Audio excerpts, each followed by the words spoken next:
Hey guys, Frosty here with another hand of the week for you.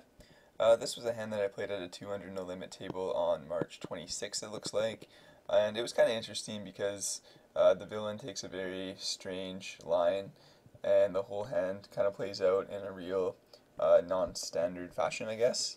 So I'll just jump right into it without going into too much more detail than that.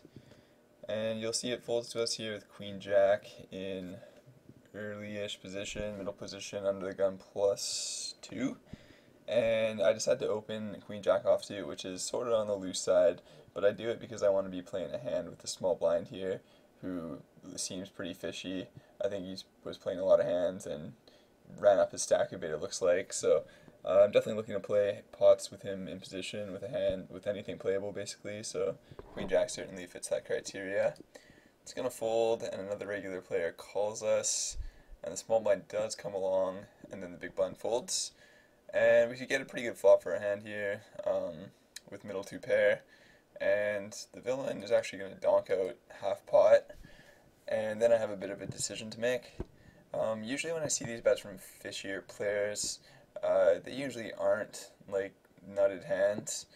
When regular players donk out, they usually do a better job of balancing their hands, and sometimes they'll include the nuts or like a set, along with like one pair type hands all the way to draws. But yeah, when fishier players lead out, especially on like higher flops, where they might even expect the pre-flop raiser to make a c-bet, I would expect them to check raise like ace-10 here or 9-10. Though it's still possible you could have it, I think much more likely hands for the villain to have here are like a medium to bad king, like a king-8, king-7 type hand, or a hand like a one pair type hand with a 10, like jack-10, queen-10, king-10. I think those kind of hands are usually what the villain is going to kind of show up here with. So for that reason, I kind of want to raise them here for value and kind of see how they react. And we are quite deep here, so I really wouldn't expect him to play back at my raise without the nuts. And if he does raise us here, then we can make a pretty easy fold, rather than call here and then kind of have to call again on two more streets. And another big reason for wanting to raise this flop is because the regular behind us, if we just flat here, he might raise hands that have value against the fish, but that we actually are ahead of. Like, I think it's personally perfectly reasonable for him to flat like ace king here, and then if I call, he might want to squeeze for value against the fish and to kind of just get me out of there. He might do that with ace queen. He might do that with the same hand, queen jack, and we would kind of have to fold to a squeeze though, because he could also have a set, or he could also have like ace 10 or 9-10. So we're kind of like left to play the guessing game, which is not what we want to do out of position. So I think for all those reasons, I think a raise here is probably the right play. So I do raise, and I'm hoping for a fold from the regular, and the fish calls. So right now, this is basically going exactly how we're hoping. Especially because the guy donked. I think if he had a strong hand, he would probably 3-bet this flop. If he did have like ace 10.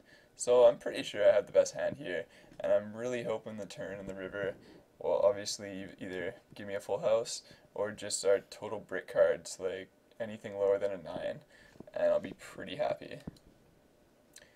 So the turn comes a 4, and he donks out again, which is obviously bizarre. Again, I think all I make of this is that he just has part of the board, and it's just like an obvious donk blocking bet.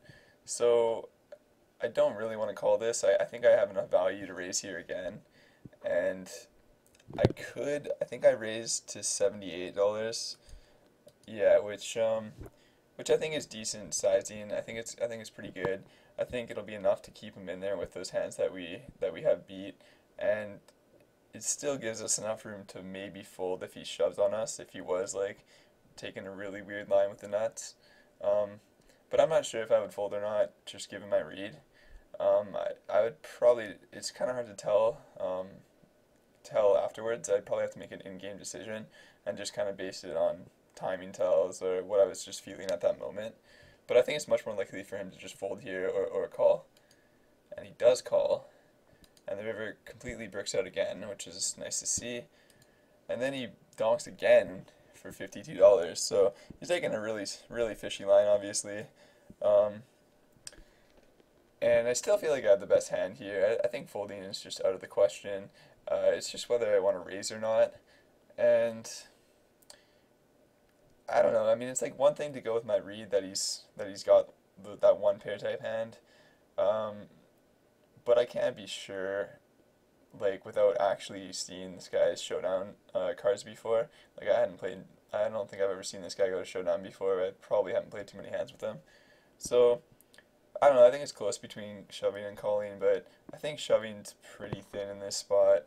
I guess another possibility that I haven't really mentioned is that he could have like a hand like Queen King or King Jack and be taking this kind of protective donking line with those hands. So I think that could be reasonable too. So I think it's a little bit thin to shove here. I don't think I'd ever really get called by worse very often, so I end up just a call, and I'm still pretty happy with that play. And he shows up with King 10, so that's pretty much exactly what I was putting him on. Well, I don't know, not exactly, I guess a range of like King 10 to Jack 10 type hands. So it's probably good he had King 10 because he didn't want to fold on the turn, or the river with those cards, I guess. And yeah, it worked out nicely in that spot.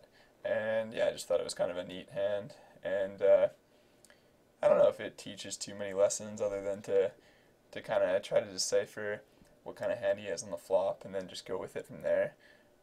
Like I said, I just don't think he would ever play the nuts like that by donking and then just calling a raise.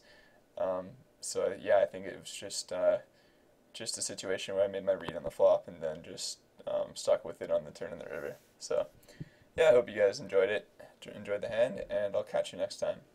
So thanks for watching, guys. Good luck at the tables.